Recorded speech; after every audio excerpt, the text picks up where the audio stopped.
कर्मों की गति को समझो जिससे तुम सफल बनोगे। जैसा कर्म करोगे वैसा ही फल प्राप्त होगा। ये कहावत हम सबने बहुत बार अपने जीवन में सुनी होगी, लेकिन क्या सच में आप दिल से मानते हैं कि अच्छे कर्मों का फल अच्छा ही होता है? अंदर से कोई स्पष्ट उत्तर नहीं आ रहा होगा, क्योंकि हम अपने आसपास ऐसे बहुत से लोगों को देखते हैं जो जीवन भर अच्छे कर्म करते रहते हैं, लेकिन इसके बावजूद उन्हें अच्छे फल प्राप्त नहीं हो पाते। एक नौजवान कड़ी मेहनत करता है किसी परीक्षा में पास होने के लिए, लेकिन उस परीक्षा के परिणाम में उसे निराशा ही हाथ लगती है। तो इससे तो यही सिद्ध होता है कि जिन महापुरुषों ने ऐसा कहा है कि अच्छे कर्मों का फल अच्छा ही होता है, या तो वो महापुरुष गलत थे या फिर हम कर्मों का लेखा जोखा समझ ही नहीं पाते।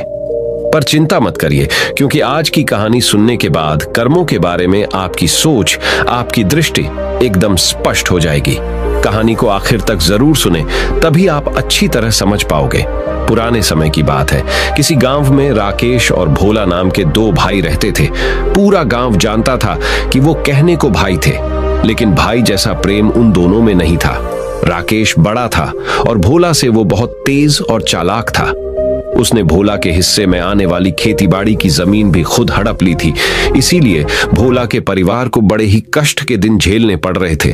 भोला की पत्नी अक्सर बीमार रहा करती थी और उसके पास उसके इलाज तक के पैसे नहीं थे। लेकिन अपने भाई से विपरीत भोला बड़े ही शीतल स्वभाव का इंसान था। वो कभी किसी के साथ बुरा नहीं करता था, लेकिन उसके मन में अक्सर ये सवाल उठा करता था कि मैं किसी का बुरा नहीं करता, किसी के बारे में बुरा सोचता तक नहीं हूं, तो मेरे साथ ऐसा क्यों होता है?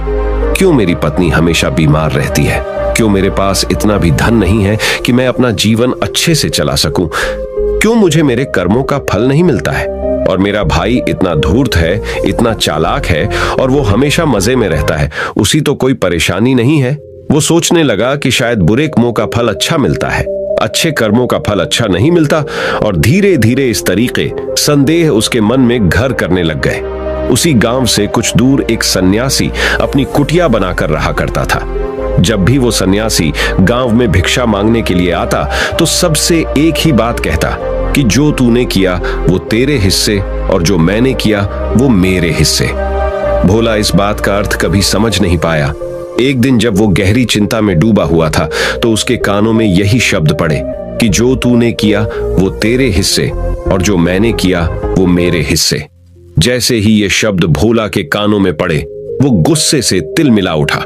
उसने गुस्से में उस सन्यासी से कहा कि हे महात्मा, आप हमेशा ही एक ही बात का रट लगाते रहते हैं जिसका कोई मतलब नहीं है। अगर आपकी बात सत्य होती तो मैं जीवन में अच्छे कर्म करते आया हूं, तो मेरे हिस्से में तो अच्छे ही कर्म होने चाहिए थे, अच्छा ही फल प्राप्त होना चाहिए था। लेकिन मुझे कुछ भी अच्छा फल प्राप्त नहीं हुआ। मेरी पत्नी हमेशा बीमार रहती है, खाने तक के पैसे नहीं होते हमारे पास।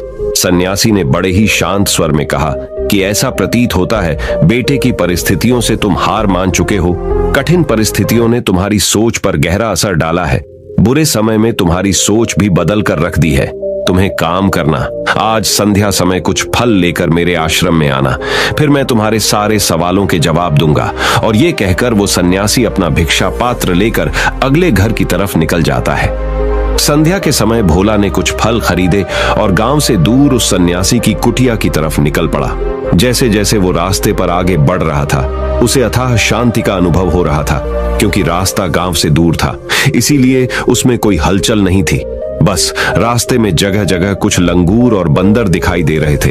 भोला के मन में आया कि वो कुछ पल उन बंदरों और उन लंगूरों को खिला दें, लेकिन फिर उसने सोचा कि अगर मैं फल लेकर सन्यासी के पास नहीं गया तो मेरे सवालों के जवाब मुझे नहीं मिलेंगे।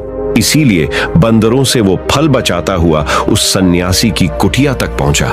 जैसे ही भोला उस कुटिया में पहुंचा, वैसे ही सन्यासी बोल पड़ा, अगर मन में था तो ये फल खिला क्यों नहीं दिया बंदरों को? ये सुनकर भोला आश्चर्यचकित रह गया। सन्यासी को कैसे पता चला कि उसके मन में बंदरों को फल खिलाने की इच्छा उठी थी? उसने पूछा कि महात्मा, आपको कैसे पता है कि मैं बंदरों को फल खिलाना चाहता था? सन्यासी ने बड़े ही शांत स्वर में कहा कि जरूरी यह नहीं है कि मुझे कैसे पता चला। हम तो सन्यासी हैं, सबके मन की बात पढ़ लेते हैं। जरूरी ये बात समझना है कि जिस तरह एक बछड़ा हजारों गायों के बीच अपनी मां को ढूंढ लेता है, उसी प्रकार कर्म अपनी कर्ता को ढूंढ ही लेता है। ये कर्म मेरे हाथों ही होना लिखा था। और ये कहकर सन्यासी ने उसके हाथ से फल लिए और बंदरों को खिलाना शुरू कर दिए।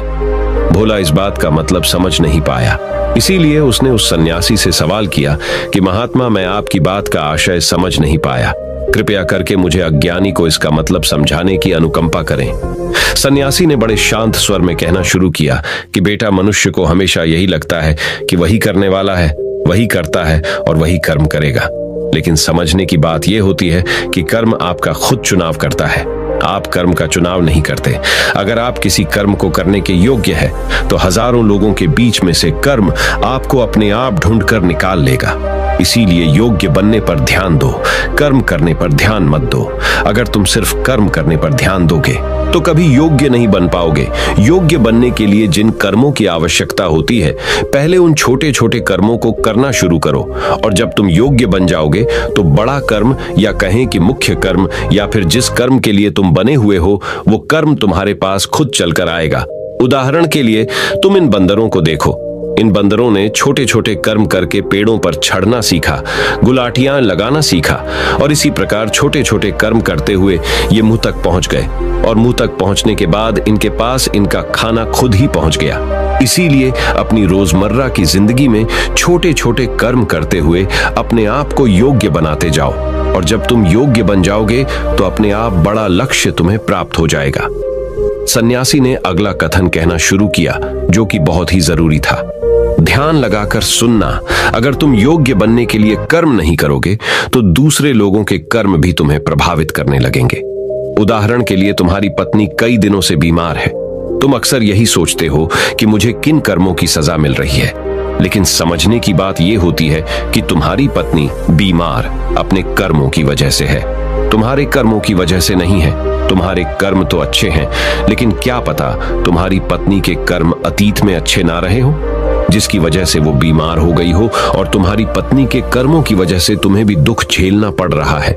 और इसी प्रकार बहुत से मनुष्य अपने बच्चों की वजह से, अपने परिवार की वजह से, इन सब की वजह से खुद दुख झेल रहे होते हैं। लेकिन जरा सोचो, अगर तुम योग्य होते तो तुम अपनी पत्नी का खुद इलाज करवा पाते, उसकी बीमारी दूर करवा पाते। और क्या पता अगर तुम योग्य होते तो तुम्हारा किसी दूसरी स्त्री के साथ विवाह हुआ होता जो स्वस्थ होती, लेकिन तुम योग्य नहीं थे, इसीलिए तुम अपनी पत्नी की वजह से खुद दुख झेल रहे हो। अगर तुम योग्य बन जाओगे तो दूसरे लोगों के कर्म तुम्हें प्रभावित नहीं कर पाएंगे। सन्यासी ने भोला को चेतावनी देते हुए कहा कि याद रखना, भोला आपको वो नहीं मिलता जो आप चाहते हो, बल्कि वो मिलता है जिसके आप योग्य हो। इसीलिए अपनी योग्यता को बढ़ाने पर काम करो, उसके लिए कर्म करो। कर्म का फल पाने के लिए कभी कर्म मत करो। भोला ने सन्यासी से हाथ जोड़कर एक सवाल पूछा कि महात्मा, मुझे यह बताने की अनुकंपा करें कि मैं अपनी योग्यता किस प्रकार बढ़ा सकता हूं ताकि मेरा मुख्य काम मुझको खुद ढूंढ सके। सन्यासी ने बड़े ही शांत स्वर में कहना शुरू किया कि बेटा, इसके लिए बड़े ही सरल उपाय होते हैं। सबसे पहला उपाय है कर्म करके भूलते जाओ। तुम जो भी कर्म कर रहे हो, अपने योग्य बनने के लिए उस कर्म को करने के बाद भूल जाओ। ये मत सोचो कि उससे तुम्हें क्या प्राप्त हुआ। इसीलिए कहा जाता है कि कर्म करो, फल की चिंता मत करो। अगर तुम फल की चिंता करोगे तो वास्तविकता में तुम कर्म कर ही नहीं रहे होंगे। अक्सर मनुष्य की पीड़ा का ये एक बहुत बड़ा कारण होता है। वो सोचता है कि मैं कर्म तो अच्छे कर रहा हूं, लेकिन मुझे फल प्राप्त नहीं हो रही, और यही पीड़ा उसके मन को ठेस पहुंचाती रहती है, उसको अपने लक्ष्य से भटकाती रहती है। किसी कर्म को करने के बाद अपना आकलन जरूर करें, लेकिन फल की चिंता न करें। भोला ने सन्यासी से सवाल किया कि महात्मा, हम अपना आकलन कैसे कर सकते हैं? सन्यासी ने उत्तर दिया कि बेटा, जब भी तुम कोई काम पूरा करते हो तो काम पूरा करने के बाद खुद से ये सवाल पूछो कि क्या इस काम को करते समय तुम्हारा ध्यान इसी काम पर टिका हुआ था? ये तुम्हारा ध्यान कहीं और भटक रहा था। इस तरह तुम खुद का आकलन कर पाओगे कि तुम कितने ध्यान के साथ उस काम को कर रहे थे, और जितने ध्यान से तुम किसी कर्म को करोगे, उतनी ही तुम्हारी योग्यता बढ़ती जाएगी। और अगर तुम यूं ही बस पूरा करने के लिए किसी कर्म को करते रहोगे तो उस कर्म से तुम कभी भी योग्य नहीं बन पाओगे। वो कर्म तो पूरा हो जाएगा लेकिन उसका फल तुम्हें प्राप्त नहीं होगा।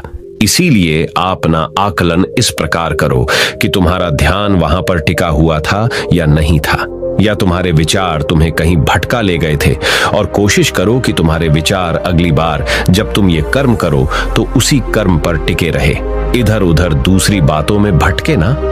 भोला ने इस पर एक सवाल पूछा कि महात्मा, जब भी हम कोई कर्म करते हैं तो हमारा मन विचारों से ग्रस्त हो जाता है, वो तरह तरह की बातें सोचने लगता है, तो हम किस तरह अपने मन को एक ही कर्म पर टिका कर रख सकते हैं? इसके लिए कोई उपाय बताएं। सन्यासी ने इसका उत्तर देते हुए कहना शुरू किया कि बेटा, जब भी तुम किसी कर्म को करते समय अपना पूरा भाव उसमें डाल देते हो तो तुम्हारे विचार उसी कर्म पर केंद्रित रह सकते हैं। पूरे निष्ठा, प्रेम और सद्भाव के साथ किया गया कर्म तुम्हारे विचारों को इधर उधर नहीं भटकने देता। विचार तभी तुम्हें दूसरी दिशाओं में बहा कर ले जाते हैं जब तुम उस कर्म को पूरी निष्ठा के साथ नहीं करते, उसमें पूरा प्रेम नहीं डालते, उसमें पूरा भाव नहीं दिखाते। जब ये तीनों चीजें तुम उस कर्म में डाल देते हो तो स्वाभाविक रूप से तुम पूरी तरह उस कर्म में सम्मिलित हो जाते हो और तुम्हारा मन और मस्तिष्क एक ही जगह पर टिका रहता है। सन्यासी ने अपनी बात खत्म करते हुए कहा कि अगर कोई इंसान, कोई मनुष्य इन उपायों का सही तरीके से इस्तेमाल करता है, उनका पालन करता है, तो वो किसी भी कर्म के लिए अपने आप को योग्य बना सकता है। और एक बार अगर वो योग्य बन जाता है तो उसी बछड़े की भांति उसका कर्म उसे अपने आप ढूंढ लेता है। भोला को कुछ फलों के बदले जीवन भर का ज्ञान मिल चुका था, उसे स्पष्टता मिल चुकी थी, उसके सारे मन के सवाल खत्म हो चुके थे। उसने सन्यासी को प्रणाम किया और वहां से अपने घर के लिए निकल पड़ा। रात हो चुकी थी और रास्ते पर अंधेरा छाया हुआ था। वो इन बातों के बारे में विचार करता। इसी प्रकार वचन की भी बात है। एक व्यक्ति दूसरे को मूर्ख या बेवकूफ कह देता है तो झगड़ा हो जाता है, परंतु एक पिता अपने पुत्र को मूर्ख या बेवकूफ कहता है तो कुछ नहीं होता, कोई बुरा नहीं मानता। इसीलिए कहा गया कि मन ही प्रधान है। यदि तुम बुरे मन से बोलते हो या कुछ करते हो तो दुख वैसे ही पीछे चलता है जैसे बैल के पीछे गाड़ी का चक्का, और यदि निर्मल मन से बोलते या करते हो तो शांति वैसे ही पीछे चलेगी जैसे व्यक्ति के पीछे छाया। कर्म राग और द्वेष के जनक हैं। हमारे मन की अनचाही होती है तो द्वेष उत्पन्न होता है, और मनचाही होती है तो राग। इस राग द्वेष हुआ अपने घर की तरफ निकल पड़ता है। तो दोस्तों, आपको आज की कहानी कैसी लगी? अपनी राय हमें कमेंट में जरूर बताएं। लेकिन रुकिए, भगवान गौतम बुद्ध ने कर्मों की गति पर क्या कहा था? उन्होंने एक अद्भुत बात कही थी, चलिए उससे सुनते हैं। भगवान गौतम बुद्ध ने कहा कि प्राणी स्वयं अपने कर्मों के स्वामी हैं। वे अपने कर्मों की ही विरासत पाते हैं, अपने कर्मों से ही उत्पन्न होते हैं और अपने कर्मों के बंधन में बंधते हैं। उनके कर्म ही उनके शरणदाता हैं। कर्म जैसे शुभ अशुभ होंगे, परिणाम भी वैसे ही शुभ अशुभ होंगे और उनके अनुसार ही भोग भोगेंगे। जो कुछ हमें भोगना पड़ रहा है वह हमारे ही किए का फल है। किया हुआ चाहे नया हो या पुराना, उसका फल अवश्यमेव भोक्तव्यम। निष्कर्ष यही कि कर्म करना हमारे वश की बात है, भाग्य हमारे अधीन है। हम जैसा चाहें वैसा भविष्य बना सकते हैं। कर्म का विवेचन करने पर झांत होता है कि उसके उद्गम के भी 3 स्थान हैं, मन, वचन और कर्म। मनसा वाचा कर्मणा, मानसिक, वाचिक और कायिक। शारीरिक, कायिक मतलब क्या, चलिए जानते हैं। जो कर्म कायिक है, सामान्यतः उसे ही प्रधानता दी जाती है क्योंकि वहीं दिख पड़ जाता है, जैसे किसी को मारना या शारीरिक यातना पहुंचाना। और वाचिक मतलब किसी को गाली देना, अपशब्द कहना या बुराई करना आदि। इसे भी थोड़ी गंभीरता से लिया जाता है। और मानसिक का मतलब है किसी के प्रति मन में बुरी भावना लाना आदि। इसे सामान्यतः बहुत ही मामूली बात समझा जाता है, परंतु वास्तव में यह मूल्यांकन गलत है। वस्तुतः क्रम इसके विपरीत है। मानसिक कर्म विचार सबसे महत्वपूर्ण है क्योंकि शेष दोनों प्रकार के कर्म, वाचिक और कायिक, का मूल उद्भव तो मन से ही होता है। जो कुछ भी बोला या किया जाता है उसका विचार पहले मन में ही उठता है। इसलिए किसी भी कर्म का मूल्यांकन करने से पहले उस समय मन की भावना को देखना होगा। एक डॉक्टर या वैद्य और एक हत्यारे का उदाहरण लें। दोनों ही शस्त्र का प्रयोग करते हैं। दोनों के शारीरिक कर्मों से एक निर्दोष व्यक्ति को पीड़ा होती है, उसकी मृत्यु भी हो सकती है। परंतु डॉक्टर को कोई दोष नहीं देता, हत्यारे को दंड मिलता है। क्यों? छुरी का प्रयोग करते समय डॉक्टर और हत्यारे की मनोभावना में अंतर था। एक की इच्छा उपकार करने की थी और दूसरे की अपकार की। इसी प्रकार वचन की भी बात है। एक व्यक्ति दूसरे को मूर्ख या बेवकूफ कह देता है तो झगड़ा हो जाता है, परंतु एक पिता अपने पुत्र को मूर्ख या बेवकूफ कहता है तो कुछ नहीं होता, कोई बुरा नहीं मानता। इसीलिए कहा गया कि मन ही प्रधान है। यदि तुम बुरे मन से बोलते हो या कुछ करते हो तो दुख वैसे ही पीछे चलता है जैसे बैल के पीछे गाड़ी का चक्का, और यदि निर्मल मन से बोलते या करते हो तो शांति वैसे ही पीछे चलेगी जैसे व्यक्ति के पीछे छाया। कर्म राग और द्वेष के जनक हैं। हमारे मन की अनचाही होती है तो द्वेष उत्पन्न होता है, और मनचाही होती है तो राग। इस राग द्वेष का प्रभाव हमारे ऊपर पड़ी देता है, चाहे क्षणिक अल्पकालिक हो अथवा दीर्घकालिक, पर पड़ी एचता अवश्य है। बार बार होने पर इनका प्रभाव संचयी हो जाता है। इस प्रकार उनके प्रति तृष्णा पैदा हो जाती है और यह तृष्णा संस्कार डालती है। एक उदाहरण से समझें तो हम इन्हें पानी, रेत या पत्थर पर लकीर की उपमा दे सकते हैं। जो संस्कार जितना गंभीर होता है वह उतना ही गहरा प्रभाव डालता है। भागवत गीता के अनुसार ये कर्म अपने संस्कारों के कारण 3 प्रकार के हैं: कर्म, विकर्म और अकर्म।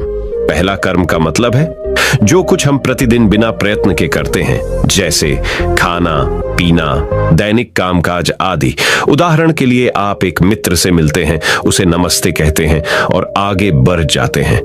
यह यंत्रवत यानी मैकेनिकल कार्य हुआ। दूसरा विकर्म किसको कहते हैं? अब दूसरी स्थिति यह है कि उसी व्यक्ति को नमस्ते कहते समय आपके मन में उसके प्रति मंगल भावना, श्रद्धा और प्रेम भी है, तो यह कर्म अब विकर्म हो गया। कर्म केवल दिखावा मात्र मुख से था और यहाँ विकर्म के साथ मन भी जुड़ा हुआ है। एक अन्य उदाहरण है एक डॉक्टर, वैद्य या नर्स का।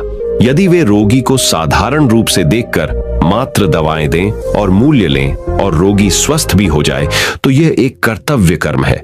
परंतु यदि रोगी को निदान, दवा आदि देते हुए उनके प्रति मन में आत्मीयता का भाव, सेवा की वृत्ति, दया और प्रेम के भाव हों तो यह विकर्म हो जाता है और इससे रोगी और वैद्य दोनों पर कुछ विलक्षण प्रभाव पड़ता है। आजकल लोगों को यह बहुत बड़ा भ्रम होना शुरू हो गया कि मेरा कोई क्या कर लेगा। अगर किसी के साथ बुरा कर भी लिया तो क्या होगा? कुछ नहीं होगा। पर उस परमेश्वर के दरबार में सबका लेखा जोखा चलता रहता है और सबको अपने अपने कर्मों का भुगतान करना पड़ता है। जब कोई दुख तकलीफ आती है तब हम भगवान को कहते हैं और पूछते हैं कि ऐसे हमारे कौन से कर्म थे कि हमें यह दुख देखना पड़ रहा है या भोगना पड़ रहा है। बस हम लोगों के पास हमारे पुराने कर्मों का लेखा जोखा नहीं होता, इसलिए हम दुखी होकर रह जाते हैं। इसको मैं एक कहानी के माध्यम से आपको समझाने की कोशिश करता हूँ। यह कहानी एक महिला की है। वह बहुत ही धर्म कर्म में ध्यान रखती है। हर समय प्रभु का नाम लेना, सत्संग में जाना, गुरु के आश्रम में जाना, बहुत सेवा करने, किसी को गलत नहीं बोलती थी, सबसे प्रेम के साथ रहती थी। बस उसकी जिंदगी में सिर्फ एक ही दुख था कि उसका पति रोज उससे झगड़ा करता था, रोज उसके साथ मारपीट करता था, किसी न किसी बात पर रोज झगड़ा करता था। एक दिन वे अपने गुरु महाराज के पास जाती थी। उससे उसने प्रश्न किया, हे गुरुदेव, मेरे ऐसे कौन से पाप कर्म है कि मेरा पति मुझे रोज मारता है, मुझसे रोज झगड़ा करता है। मैं जैसे जैसे आप मुझे भजन स्मरण बताते हैं मैं वैसा करती हूँ, सेवा भी करती हूँ, पर मुझे इस समस्या से छुटकारा नहीं मिल रहा। गुरुजी पूछते हैं कि क्या वह तुझे घर में कमाकर पैसे लाकर देता है? तेरे खाने पीने पर तो कोई बंदिश नहीं लगाता। तो उस औरत ने कहा, जी हाँ, वह कमाकर सारे पैसे मुझे लाकर देता है, मेरे खाने पीने पर भी कोई दिक्कत नहीं करता, पर पता नहीं क्यों छोटी छोटी बात पर गुस्सा आ जाता है, उसको और हाथ उठा देता है। तो गुरुजी ने कहा, फिर बिल्कुल ठीक है, अगर वह तुझे कमाकर सारी कमाई तुझे दे रहा है और रोटी भी दे रहा है। तो उस महिला ने सोचा, अब मैंने गुरु महाराज को अपनी समस्या बता दी है तो शायद मेरा इस समस्या से छुटकारा हो जाए। कुछ समय बाद फिर महिला अपने गुरुजी के पास जाती है और अपना दुखड़ा रोती है और कहती है कि महाराज, मैंने आपके पास अपनी प्रार्थना भी करी थी और अभी भी मेरे पति में कोई सुधार नहीं हुआ। मेरा ऐसा क्या कसूर है? मैं इस जन्म में तो सेवा भी करती हूँ, स्मरण भी कर रही हूँ, गरीब लोगों की भी सेवा कर रही हूँ, भूखे को रोटी भी दे रही हूँ, पर मुझे जो पति सुख मिलना चाहिए वह मुझे क्यों नहीं मिल रहा? मेरे घर में होने वाली आमदनी भी ठीक ठाक है, तो गुरु महाराज जी ने फिर उससे वही प्रश्न किया कि क्या तुझे वह कमाकर कमाई तेरे हाथ में दे रहा है और तेरे खाने पीने पर तो कोई बंदिश नहीं रख रहा? तो उस महिला ने फिर वही जवाब दिया, नहीं, ऐसा मेरे साथ कुछ नहीं हो रहा, बस मुझे उसके झगड़ा करने से और मारपीट करने से दिक्कत है। गुरुजी ने कहा, सुनना चाहती है तो सुन और हिम्मत रख कि जिस पति के साथ तू रह रही है, यह पति तेरा पिछले जन्म में सौतेला बेटा था। तो रोज सुबह शाम उसे मार दी थी और कई कई दिन तक उस बेचारे को खाना नहीं देती थी। उसे भूखा सोना पड़ता था। आसपास के लोग आकर उसको खाना देते थे, उसको तेरी मार से बचाते थे। इसलिए मैं तुझसे बार बार यह पूछा था कि तुझे वह रोटी दे रहा है। तो महिला को महाराज जी ने कहा कि तूने जो कर्म की है उसका भुगतान तो तुझे देना ही पड़ेगा। इसलिए कभी भी कर्म करते हुए ये मत सोचो कि हमें कोई नहीं देख रहा। वह ऊपर वाला सर्वशक्तिमान है जिसके पास हमारे सभी कर्मों का लेखा जोखा है, जिसका हिसाब किताब हमें आज नहीं तो कल किसी ना किसी रूप में चुकाना पड़ेगा। इसलिए अपने कर्म करते हुए यह जरूर ध्यान रखें कि कर्मों का भुगतान हमें खुद ही करना है। कोई और हमारी जगह कर कर्मों का भुगतान नहीं करेगा। तो दोस्तों, कर्मों की गति वाला ये वीडियो जिसमें आपको कर्म के सब रूप की विश्लेषण में जानकारी हमने आपको दी, अगर ये जानकारी आपको पसंद आई हो तो इस वीडियो को जितना हो सके उतना अपने दोस्तों के साथ शेयर कीजिए और हमारी चैनल को सब्सक्राइब कीजिए और इस वीडियो को एक लाइक कीजिए। आपका वीडियो देखने के लिए बहुत बहुत धन्यवाद। नमो बुद्धाय।